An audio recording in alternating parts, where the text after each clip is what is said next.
Welcome to The Explainer. I am genuinely so excited to get into today's topic because honestly, we're talking about a literal psychological superpower. Seriously, no exaggeration here.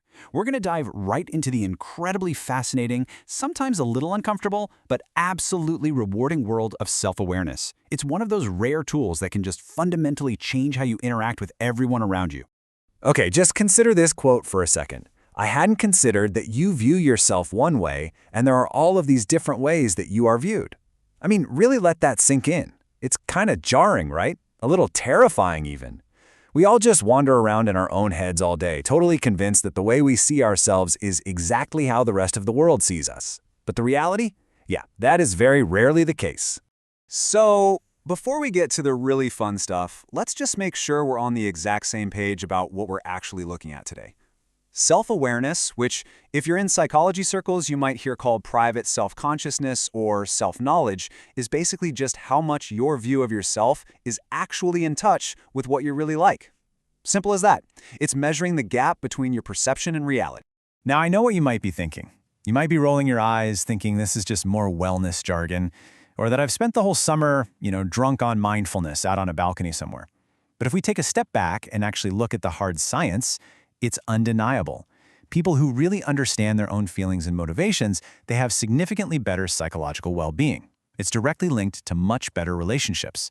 Oh, and it happens to be a massive predictor of successful leadership, too. So how do we actually get better at this? How do we build that understanding? Well, the source material for today's explainer gives us this absolutely brilliant real-world case study. The creator actually flew all the way out to Montana for a sit-down with internet personality Hank Green.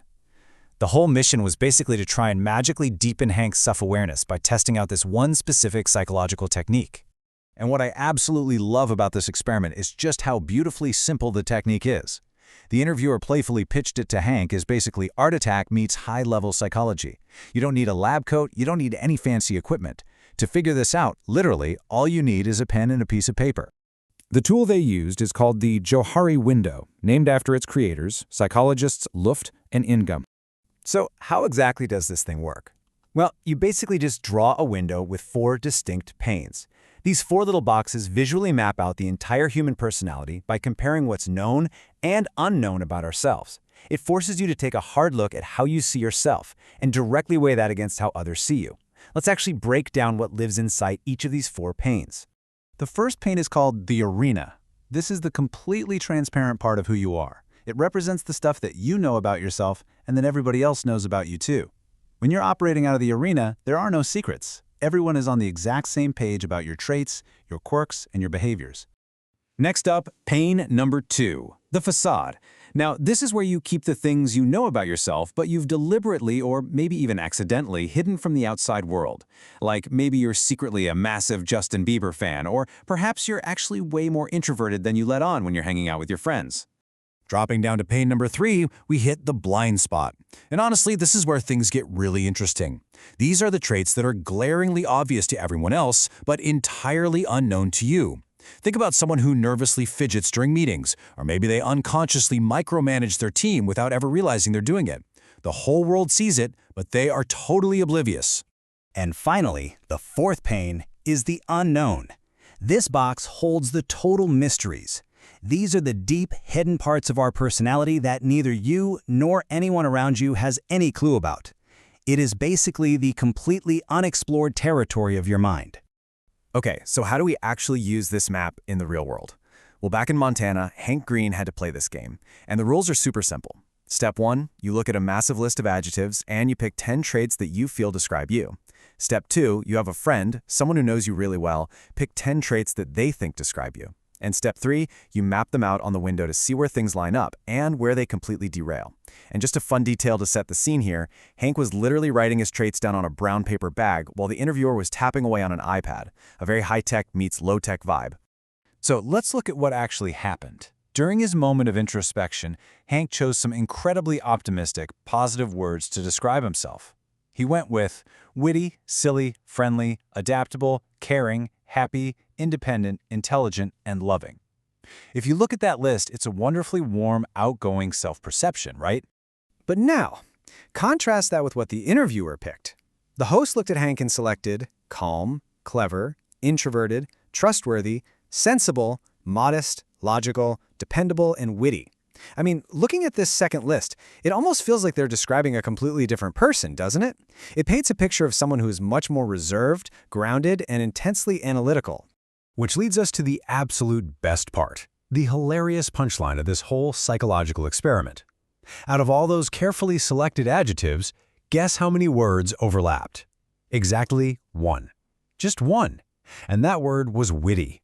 Aside from them both agreeing that Hank is a funny guy, their perceptions were essentially on entirely different planets. The biggest clash of all came down to a single word: introverted. Hank was totally thrown off by this.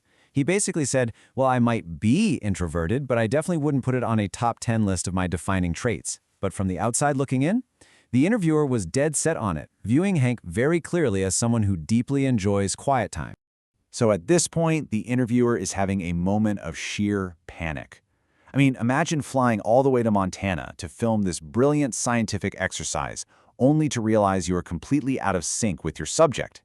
As they described it later, it felt like this profound journey of self-discovery that was just completely falling apart right in front of them.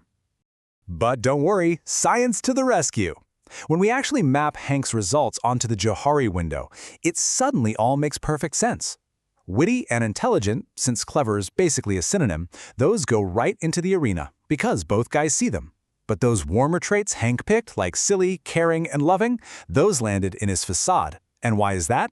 Well, psychologists point out that it's completely normal to act differently at work than you do at home. Hank is probably showing those traits to his family, but much less so to a colleague in a professional setting. And as for introverted, yep, that was sitting squarely in his blind spot. And that whole realization is the true magic of the Johari window. The point of doing this isn't to just laugh at how wrong we are about ourselves. The real goal is to actively expand the arena. When we discover these glaring mismatches between our inner world and our outer projection, we can actually start building vastly better, more transparent, and significantly deeper relationships. So how do we practically make that happen? The source outlines 2 super concrete steps you can take today to get there. Step 1, share more about yourself with the people around you. This proactively shrinks your hidden self, your facade. Step 2, ask for feedback. This is how you finally uncover and understand your blind spots. And look, I know, it is incredibly hard and awkward to do this in real life, but it is so deeply necessary. Because here is the bottom line, and why this really matters for your daily life.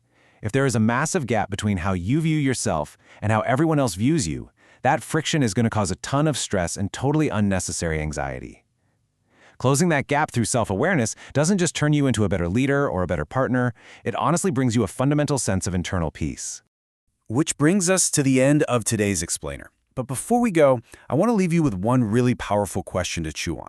Is the way others see you actually similar to the way you see yourself? I challenge you today. Grab a pen, grab a piece of paper, or hey, grab a paper bag if that's literally all you have around, and map out your own Johari window. I promise you, you might be really surprised by what's hiding in your blind spots.